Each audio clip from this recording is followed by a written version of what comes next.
We are the only Coast Guard presence, on hand here, in that there's no active duty that are stationed in Whittier. So we're pretty much it. We're the AAA towing lifeguard on duty for West Prince William Sound.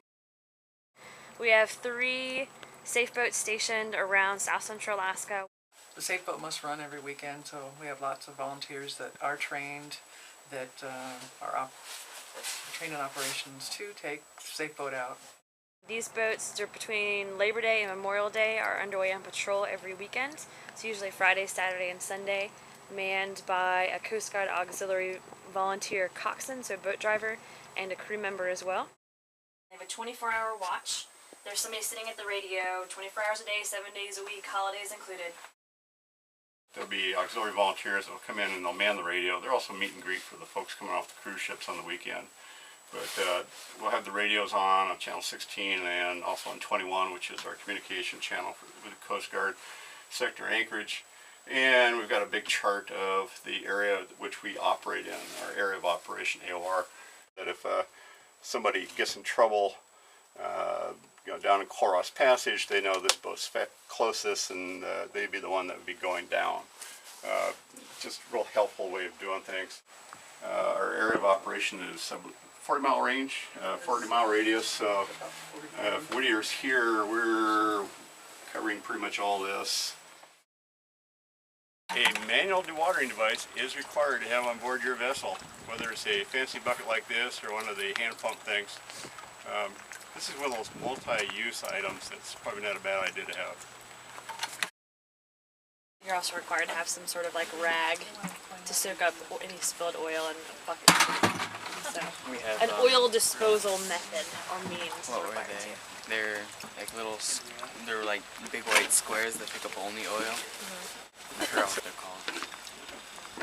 Something about insert in the water, dump over the side, insert in the water, dump over the side. Reported a pressure of 1020.1 millibars. Air temperature was 48. Wave height 6 feet. The wind was east at 21 knots, gusting to 25. At buoy 46,076. Winds were southeast at 21 knots. Air temperature. Our boat or any other boat, if somebody fell overboard, whoever sees them fall overboard needs to make a lot of noise and mention it to the person driving the boat so that they can get that boat stopped or turned around, whichever is safest for the situation. Something that you can throw to the person in the water so they can grab it and keep themselves on the surface.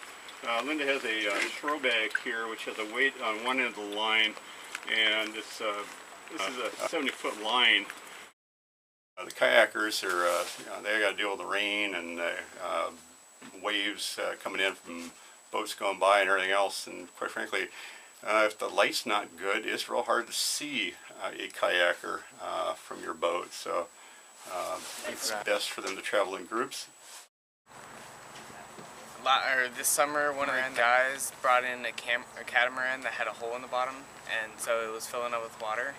So they started all the billages and they parked it over on the grid, and I stayed up all night on it, watching it, checking the billages every 20 minutes, 30 minutes, and just making sure that the water didn't rise above anything important.